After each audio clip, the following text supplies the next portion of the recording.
Shalom, Israel, Most High in Christ bless. I'm Officer Lavi, and for my reader, I got Officer Baruch. Officer Baruch. All right, we back at it. The name of this class going to be called Get Your Stuff Together. Yes, we got to get our stuff together. It ain't about nobody in particular. Some may get offended. Some may like it. Some won't. But if the shoe fit, wear it. If it don't apply, let it fly. But we got to get our stuff together. So we're going to open up with a short video, and we're just going to start and just going to get right into it. So jump to that video if y'all can. Pull it up for me. Companies have had to lay off thousands of workers. People can't afford to keep up with the costs of housing and food. 5 families work low-wage jobs in 21st century America. At work and at home, they look for the strength to keep going. You don't retire.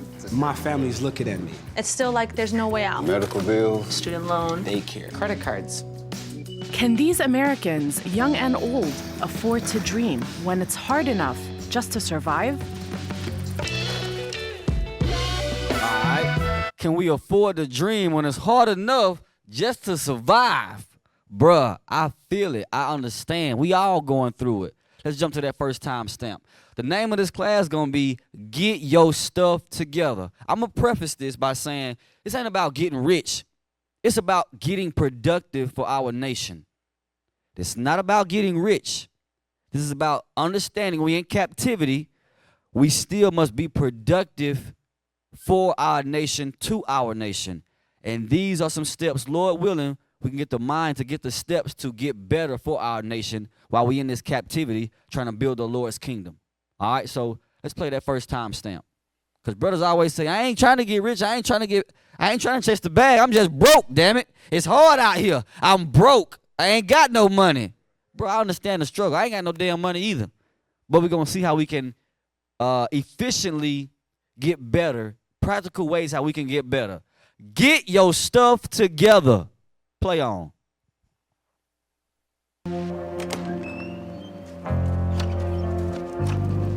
We're not the type to say, oh, well, we're going to drop our kids off here and drop our kids off there. I'm going to go to school today. You pull your book bag up, maybe you can walk. It has to be either his mom or my dad. Hopefully they can hear it. But his mom and my dad both work full-time. It's hard, it is.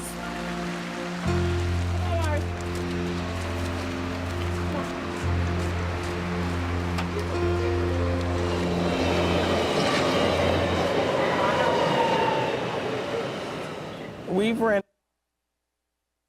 All right, that's it. That's the timestamp. All right, go to the next one. So it was just a touch of an intro. I wanted y'all to see a lot of black families, Israelite families. We go through the same thing. Work, trying to find daycare, trying to find, time to have our kids at a certain spot while we got to be at work. So I wanted to show that short clip so we can, we understand. It's real out here. My question was always like, dang, why is it like no matter what, no matter who you talk to, it's always the same thing for the majority? Some of y'all rich. Some of y'all got money. I ain't talking to y'all. If this don't apply, this don't apply. Some of y'all got some money. But for those of us who don't have no money and struggling, I'm always asking, well, why is that? Why are we all struggling? Okay, your bill's this much, my bill's this much, but for some reason, when you manage yours, you struggling. When I manage mine, we struggling. For some reason, you can make this much, I make this much, so a person make 50,000, another person make 100,000, and we both still struggling. How is that? My brain was trying to figure out, how is we all struggling, but you make this, I make that, we both struggling. So let's just play this next time stamp, because it's all 12 tribes. So this Hispanic couple, 32-year-old Hispanic brother. A lot of paper.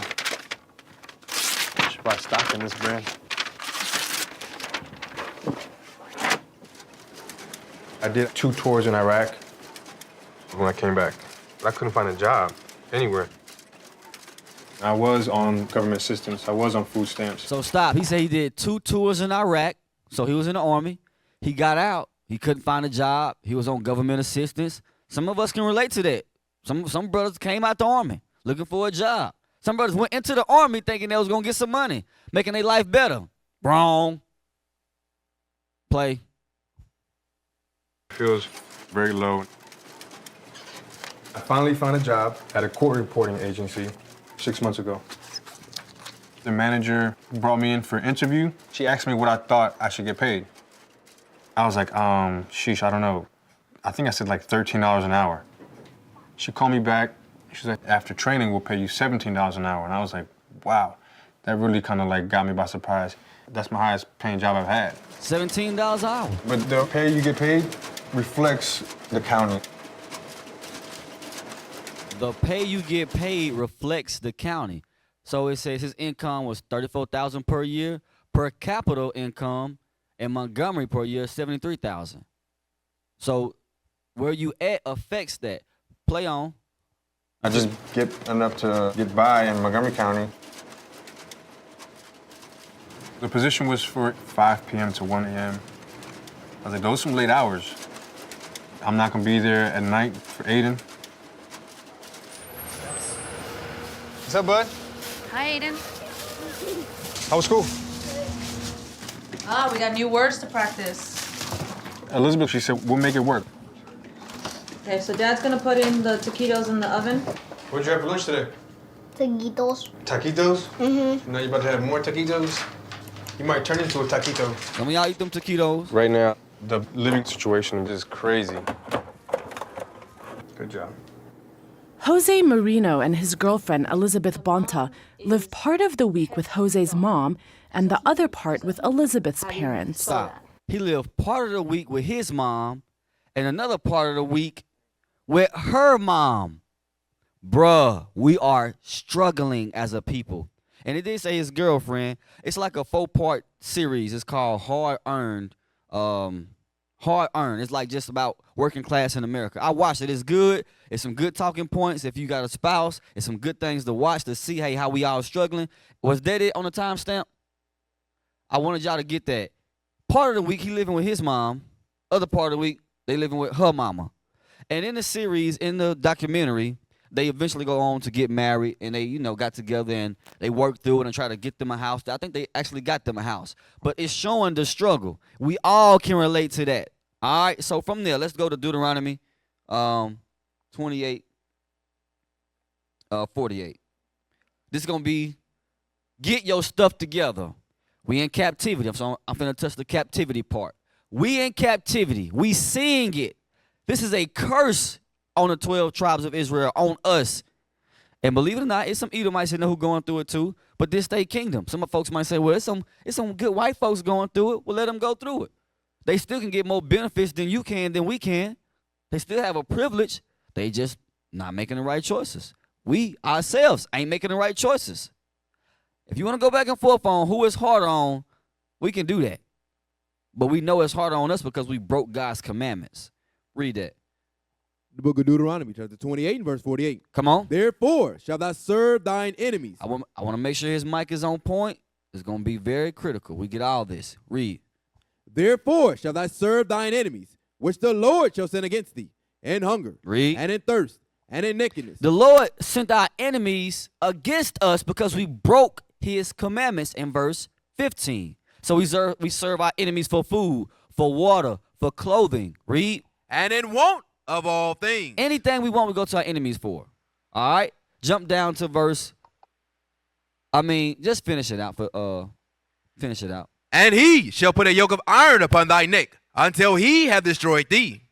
All right, so we had yokes of iron on our neck, chains on our neck. That's how we know we are the children of Israel. We know who we are. We're not just making nothing up. And we in captivity today in America, in Babylon, like we was in ancient Egypt. This place is today spiritual Egypt. We was in bondage. Give me Exodus 1:13. I ain't had this down, but it just goes right along with the clip. We in hard bondage. We were in hard bondage in Egypt. We in bondage today. You seen the lady? Did we show the first time stamp with the black lady when she walking with her kids and stuff? The dude on the bus through the snow. Brothers and sisters, not a single mother, a mother with her 2 kids walking through the snow, getting off work, bruh, going through a dangerous neighborhood, trying to worry about if she gonna get robbed. We in captivity and bondage still. Just because we got the chains on our neck don't mean we ain't in slavery, bondage. Read that.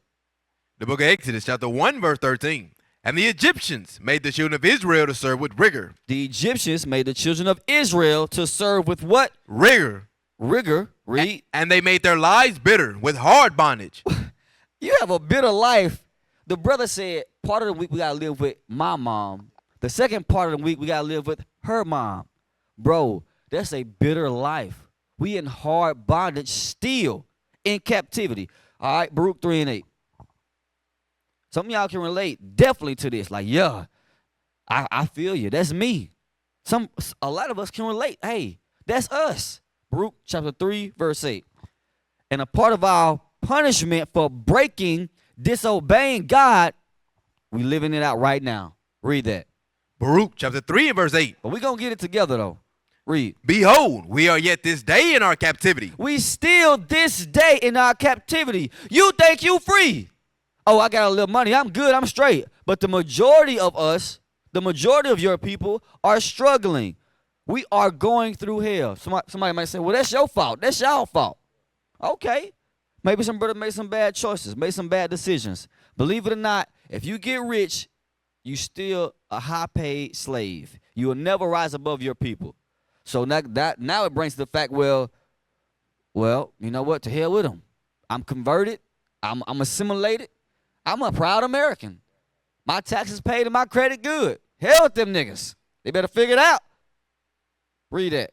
You still in captivity right along with the rest of us. Read that. Behold, we are yet this day in our captivity, where thou hast scattered us for a reproach and a curse. We are scattered here in America, North America, South America, Central America, throughout the diaspora. We are scattered and we are subject to another nation. How are we subject to that nation? By making payments. We read that part. Read. And to be subject to payments. Read it again all the way through. Behold, we are yet this day in our captivity. Still in captivity, slavery. Where thou hast scattered us for reproach and a curse, and to be subject to payments. We subject to that light bill, that water bill, that rent, that mortgage. We tied down to a 30-year mortgage. You get a 30-year mortgage when you're 30. So you stay in the house till you're 60. You live probably another 3 years and die because you've been working so hard, sleep deprived, pulling double shifts. Bro, we in slavery. We in captivity. We are cursed as a people. We are not prospering. We got to get our stuff together. And the main thing to get our stuff together is get right with the Lord. Repent and keep God's commandments and start walking in righteousness. All right? Is there some more on it? Yeah, finish it out. And to be subject to payments according to all the iniquities of our fathers. Oh, thank you, bro. According to the iniquity of our fathers. We are subject to payments because we broke God's laws. Now we in captivity, walking through snow with 2 kids. Not, having the comfort of knowing she's okay and safe. In a crime-ridden neighborhood, the Hispanic brother say, part of the week I got to be in my spouse's house. Other part of the week she got to be in our house. I mean, we got to live in our parents' house throughout the week. That is a curse. We have failed from being a great nation. Read Micah chapter 2, verse 10. So now we understand that we in captivity. It's hard. I want to play the clip again. I got to play the clip again. It got to settle in our spirits to see, hey, damn, you know what? This ain't living. This ain't right. Something is wrong with this. Pull the clip up, y'all. Stay with me. I know I'm pressed for time. Stay with me. Read that Micah 2 and 10. Micah chapter 2 and verse 10. Arise ye and depart. Go ahead. For this is not your rest. This ain't our rest. So we constantly on the move, trying to make things happen. I want the first clip we just played. I want to play it again. We constantly on the move, constantly trying to piece things together. This is not our rest. There ain't no place to get at ease right here. We ain't gonna find rest. Play the clip. If y'all can pull it up, go ahead and play the clip. Gotta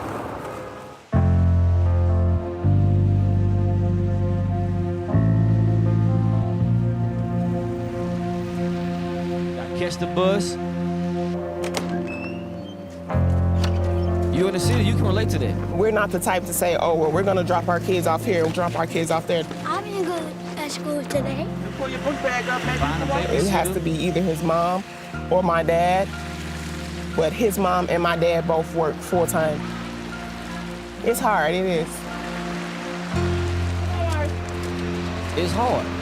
Hard bondage. Exodus 1:13, she said, it's hard. It is. So she with somebody. Imagine if she was single. Play on.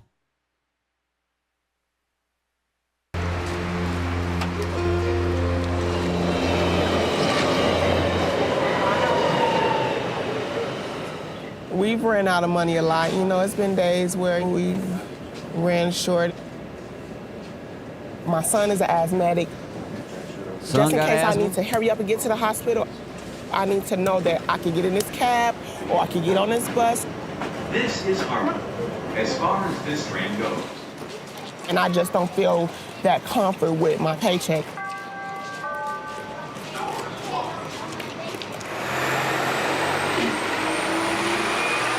That's it.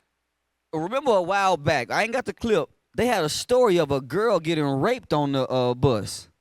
I don't know if y'all remember. It was a story of a girl in a big city. A dude ended up sexually assaulting her on the bus. These big cities ain't safe. We got to be mindful of the conditions our people in and what we have to go through and struggle through on a daily. All right, so from that, let's go to Micah 4:10. Micah chapter 4, verse 10. Micah chapter 4 and verse 10. We in captivity, y'all. We got to understand. This class is not about getting rich. When I say get your stuff together, it's not about getting rich. It's about how we can become productive to our nation. And right now we got to understand, we in captivity. We got to accept that punishment. So how we going to move forward? Read. Micah chapter 4 verse 10. Come Be on. in pain and labor to bring forth, O daughter of Zion. So we trying to bring forth the kingdom of God. We coming back as Israelites, cleaning our lives up and bringing forth the kingdom of God, keeping the commandments, changing our lives. But yet we still go back to the bus. We still go back to, dang, I got to drop my kids off at my mama house, my daddy house. We come here learning we Israelites, and this is the curse we have to endure and get through. Become productive now and grow as people, individuals. How can we get our stuff together and be a better nation? Read on. Is that it? Read on. Like a woman in travail, for now shalt thou go forth out of the city, and thou shalt dwell in the field, and thou shalt go even to Babylon. There thou shalt be delivered. There the Lord shall redeem thee from the hand of thine enemies. Babylon, Babylon, Babylon is America. We haven't been delivered yet. We got to be in pain and labor. It's going to be hard days, long nights. Some folks say, oh, bro, you preaching to the choir. I know that. Okay, well, let's see how can we get through that now that we coming together as a nation. Zephaniah 2 and 1. Zephaniah chapter 2, verse 1. So we coming together, learning we Israelites, but we still going back to our hard conditions, our hard bondage. We still paycheck to paycheck. Because we broke God's commandments, now we under this curse. We under being subject to payments. And a lot of us still haven't got ourselves together. Still haven't got this. We still not moving as competent Israelites in this walk. Read that. Zephaniah chapter 2 and verse 1. Gather yourselves together. Yea, gather together, O nation not desired. So in gathering together and coming together, we should start to say, hey, you know what? I'm struggling. You struggling. How did you get through that? How did you get out of that place of you having bad credit, you having no place to live? How did you come out of that? If we coming together with wisdom in our right minds, we should have some type of thought to say, you know what, dang, you know what? We can do better. We can at least get to where we productive. We can help out one another. Not saying we trying to get rich. Not saying a brother chasing the bag. But, bro, when you got to live 1 week with your mama and the next week with somebody else's mama, we down bad. All right, from there, let's jump. I'm going to have to skip a couple of those. All right, Matthew 17:24. I said it's not about getting rich. It's about getting productive for our nation. If we paycheck to paycheck, if I'm paycheck to paycheck and I can't afford to give alms, I can't afford to help the body, I'm not productive to my nation. So what's going on to where I can't give $10? I can't give $20. It ain't no number amount. It ain't no, we at the Christian church. It ain't no give tithes, give 10%. It ain't that. But we got to have a building. How you think we able to broadcast? A camera, chairs, food, seats for the people to come in. We got to be productive to our nation. And no one is productive to their nation if we always struggling, we always in the negative. Read it. Matthew chapter 17, verse 24. And when they were come to Capernaum, they that received tribute money came to Peter and said. So they that received tribute money, so these are tax collectors. We're going to receive your tribute money. Read it again from the top. And when they were come to Capernaum, they that received tribute money came to Peter and said. They came to Peter, the apostle Peter, and said what? Doth not your master pay tribute? Does not your master Christ pay taxes? He said yes. He said, yeah, he pays his taxes. And so guess what? We got to pay our taxes in this captivity. We got to pay our taxes. If you got child support because you made some bad decisions, you got to pay your child support. I know it's hell, but it's like, damn, I pay like $2,000 a month in child support. Bro, I know. It's captivity for us disobeying God. And when he was coming to the house, Jesus prevented him, saying, What thinkest thou, Simon? Of whom do the kings of the earth take custom of tribute? It's a point I want to bring out of this. So he said, hey, hold on, Simon Peter. Of whom, read it again. He said yes. And when he was coming to the house, Jesus prevented him, saying, What thinkest thou, Simon? What thinkest thou, Simon? Of whom do the kings of the earth take custom of tribute? Or tribute? The kings of the earth are the rulers, like the government today. Whoever ruling the top nation. Who do the kings of the earth take custom or tribute?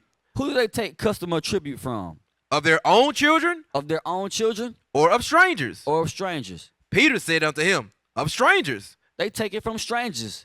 The ruling nation tax the other nations the most.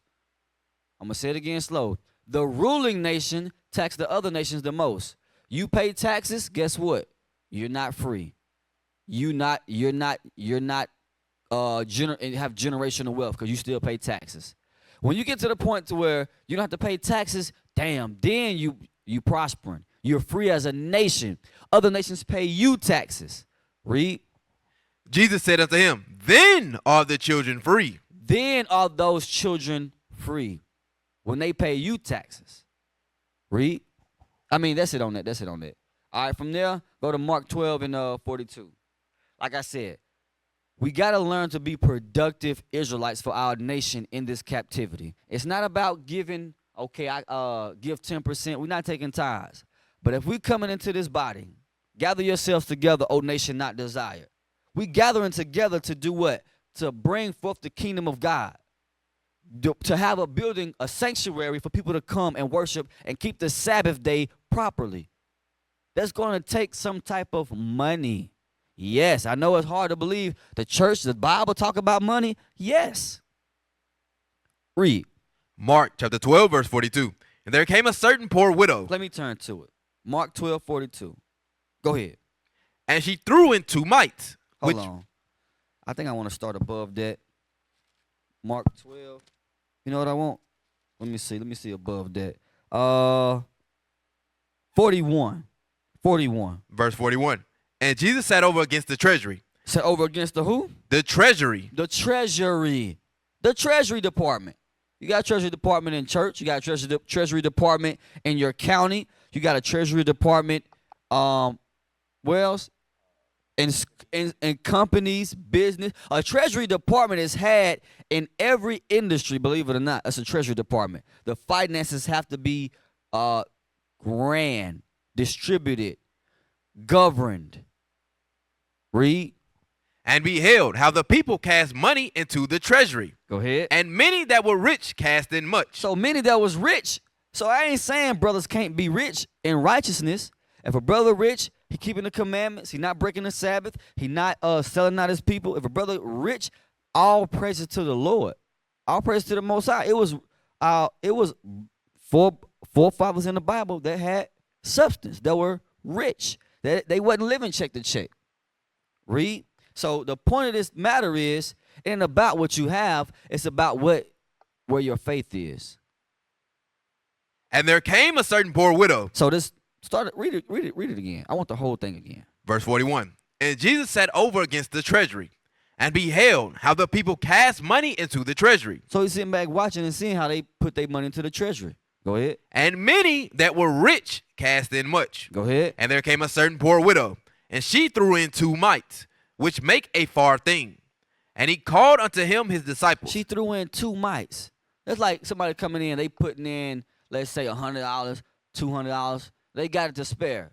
But somebody come in, hey, they give $2. That's all I got.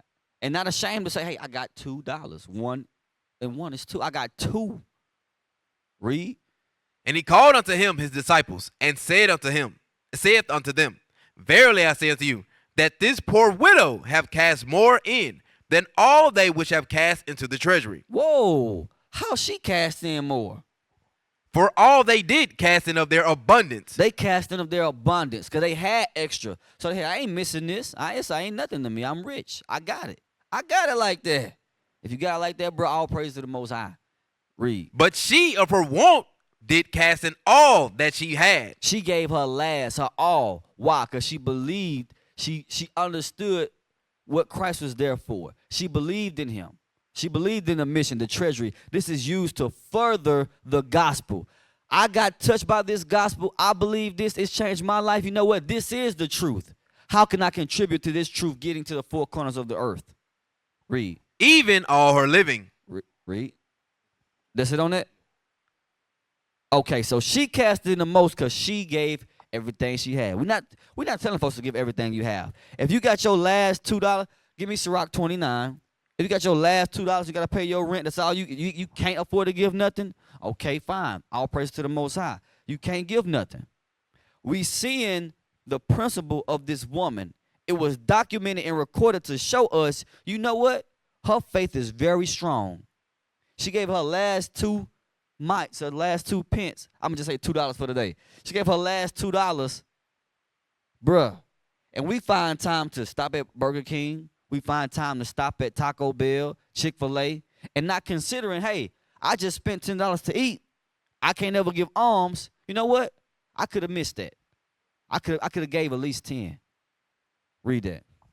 Ciroc, I ain't telling you to give nothing. I'm just reading the scriptures. We reading the scriptures. We got to get our stuff together. Read that. Ciroc, chapter 29, verse 21. No. I want to start above that. Let me get to it. Because it's going to say, don't go broke helping your neighbor or something like that. 20. Verse 20. Help thy neighbor according to thy power. So if you got to help, say you want to help somebody, do it according to your power. Read. And beware that thou thyself fall not into the same. So you don't go broke trying to help your neighbor. Hey, your rent $500. They asking for $650. Hey, I want to, and you give it to them. Now you behind. Come on, we can't be thinking like that. We got to understand, hey, this is my budget. This is what I can give. That's why we read the story about the lady, what she did.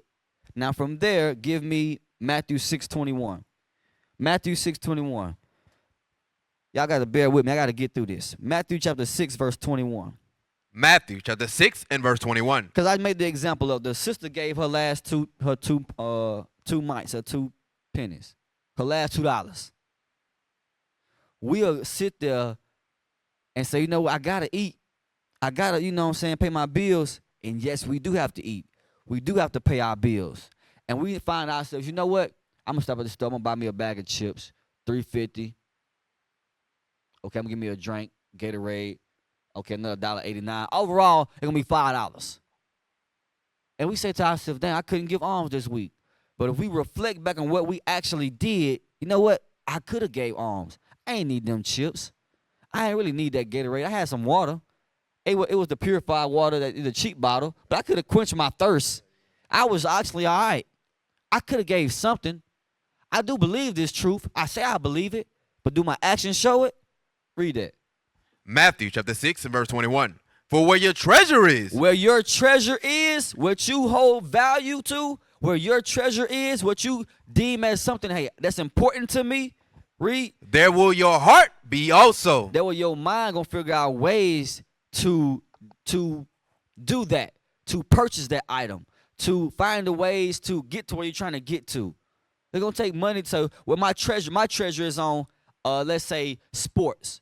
I'm going to find a way to get to the game. I'm going to find a way to pay for cable to be able to watch the sports channel for the whatever season. I don't watch sports no more. I don't watch the NFL package. I ain't got that crap. But wherever your heart is, it may be, say, on you like to draw or like to paint, or your heart may be on Netflix. You love watching movies. Where your treasure is, I'm using basic, simple examples. You will find a way to get your mind fixed on ways to get what you want, because that's where your treasure is. Hope that makes sense. Read it again. It's basic. Where your treasure is, your heart lies right there. You're going to figure out ways to get what you want, because that's your treasure. Read that. For where your treasure is, there will your heart be also. Go ahead. The light of the body is the eye. If therefore thine eye be single, your eye be focused on. Your eye be focused. Read. Thy whole body shall be full of light. What is your focus on? What is your mind on? All right. So from there, let's go to 1 Samuel 2:7. All right. After this, I want to cue up the next video. 1 Samuel 2 verse 7. 1 Samuel chapter 2 and verse 7. Listen very closely. The Lord maketh poor and maketh rich. The Lord is the determining factor who gonna be poor, who gonna be rich. Read. He bringeth low and lifteth up. The Lord do all that. We can try and try and try. Our brother might say, well, I'm trying this, I'm trying that, I'm trying this, I'm trying that. Hey, bro, all praises to the Most High. Keep trying. If we moving efficiently as men, if we moving efficiently as adults, we should be to the point to where we can get a hold on something and say, you know what? I can give alms. You know what? I can write out all my bills and figure out, hey, this is where I'm going wrong at. This is my deficit. I'm behind because of this. Or I just don't make enough. All right, so from there, let's get the next video queued up. I want to get the next video. Like I say, some folks going to like it, some ain't. Some folks going to be there, hey, you know what?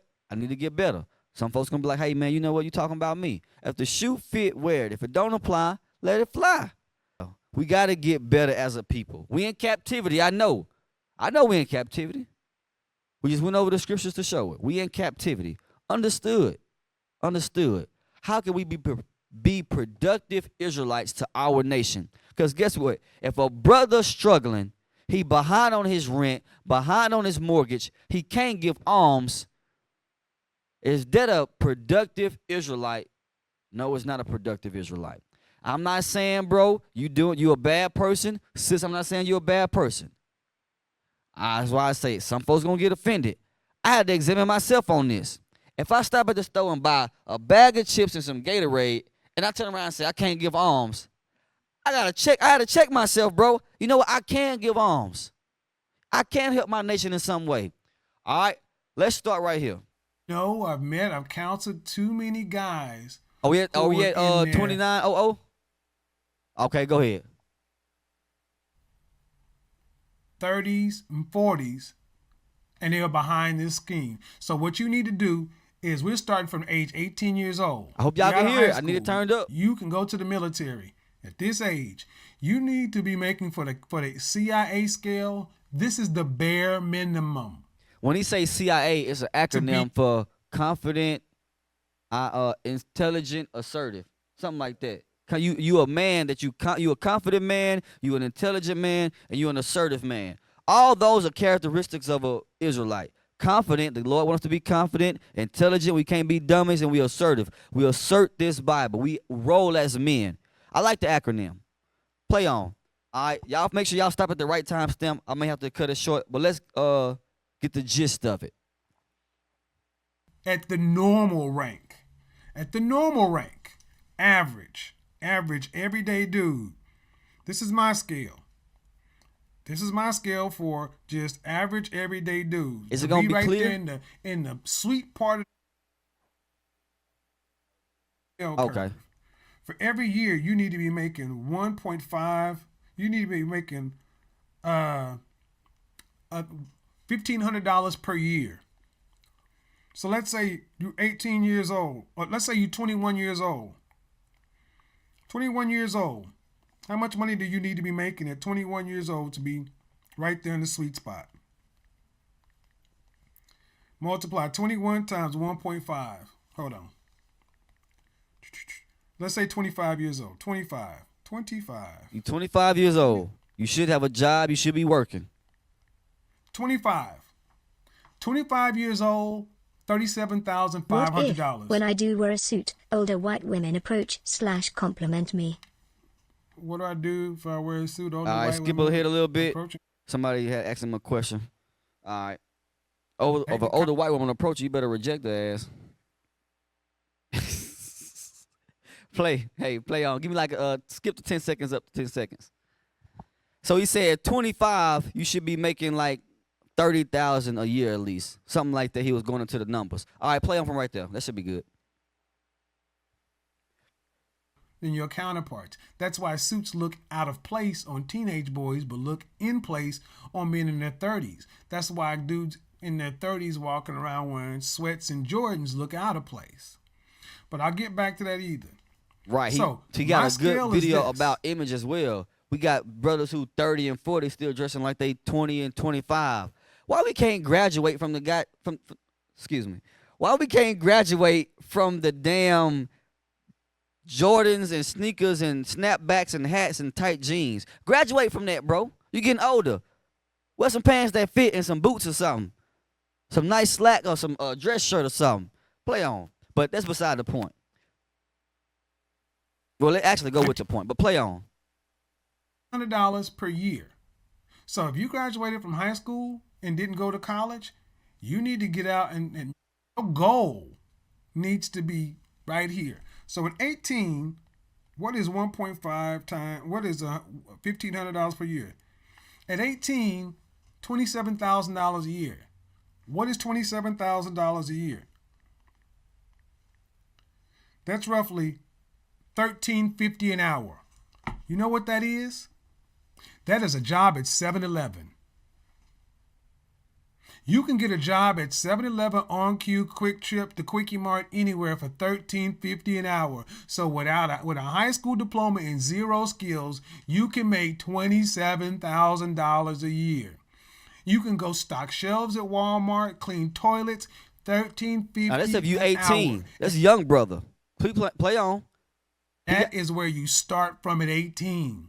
And every year you need to make $1,500 more for a year. So if 19 years old and you ain't making $1,500 more and you only working one job, get your ass back out there because you need to be working 60 hours per week minimum. You 19, so even if you get 20, single, no kids, you can do that and still be in the truth, keeping the Sabbath. It can work out. You can do that. That's very possible. Play on.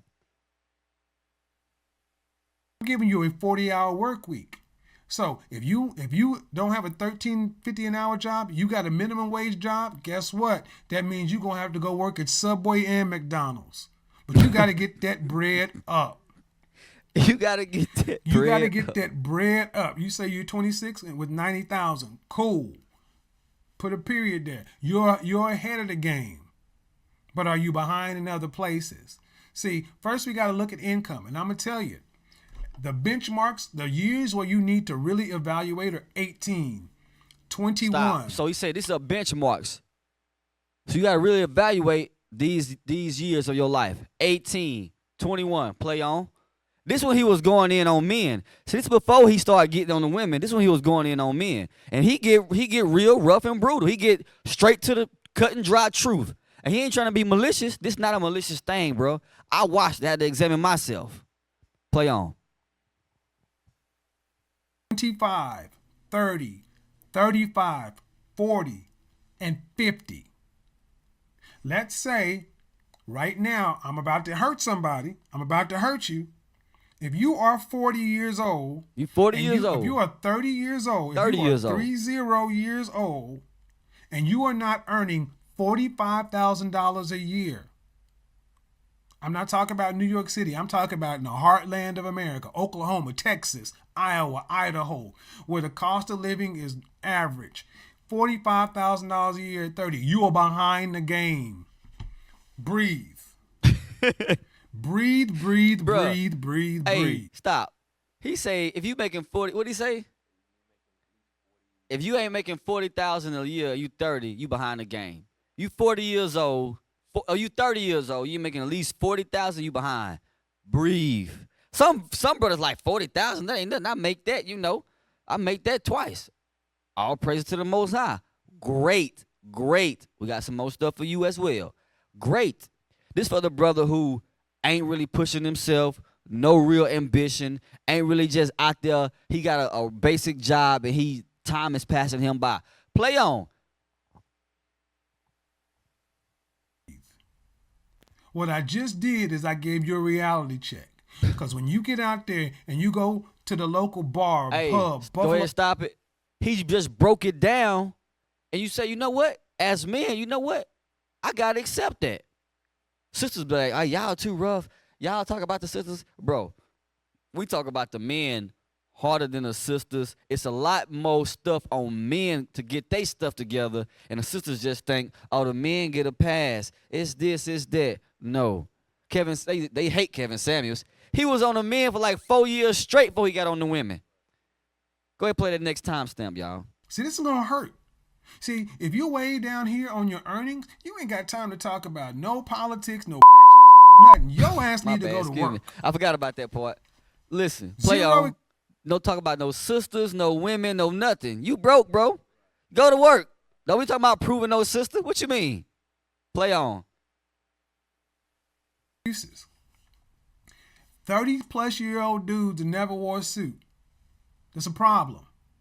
Don't be mad when these women start choosing because they are choosing based on rank. Yeah, they are choosing based on rank. So, let's understand That's something. another key point, too. I can't sugarcoat it. Sisters want a brother with some rank. They want a brother with a man with his stuff together. Brother in here, he MOV. We got MOV now. You ain't even MOV. You stay in regular clothes. Okay, you go from MOV to a soldier. Okay, who you she look at, okay, is he going to become an officer now?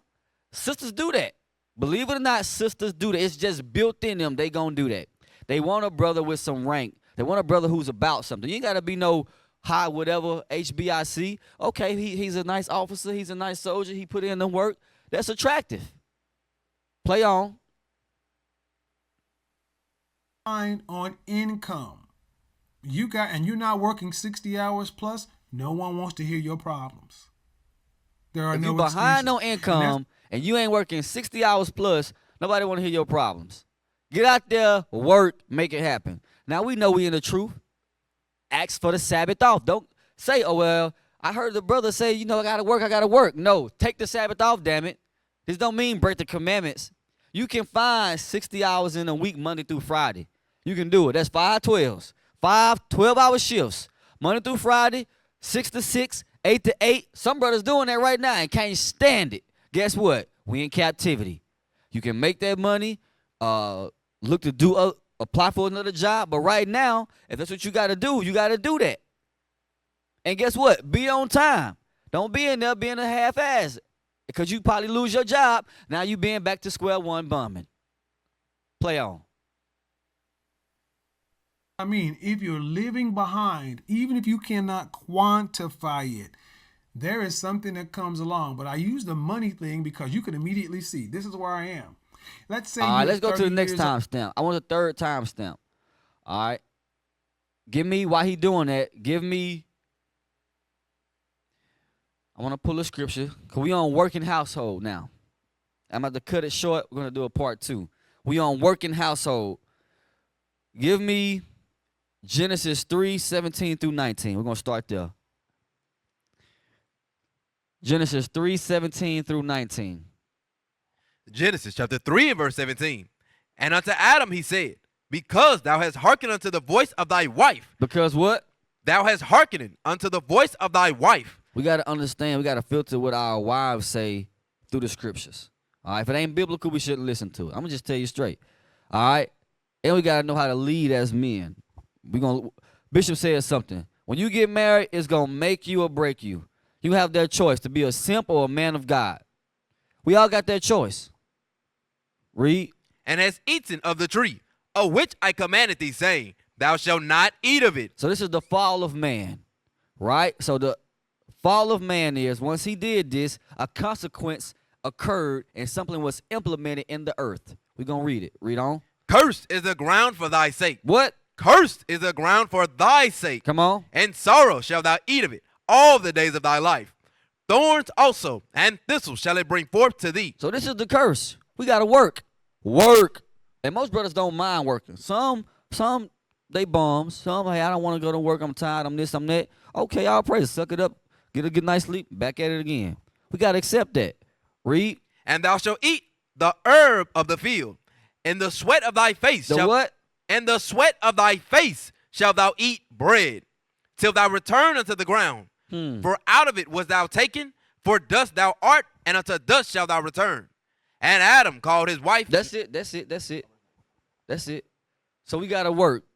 But, for the most part, as men, we know we have to work. We have to get out there, put the hours in, put the sweat in, put the grind in, and work and manage our finances. Get our stuff together.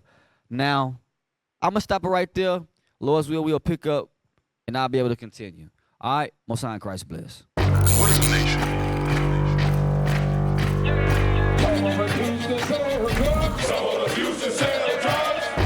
Nation is men leading by example.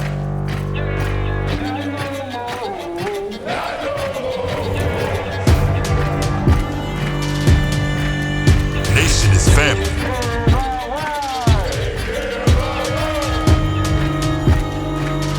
Nation is community. Nation is children with role models.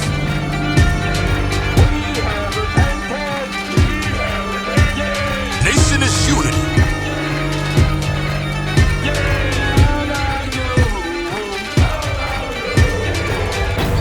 Nation is you. And finally, my brethren, be strong in the Lord. His word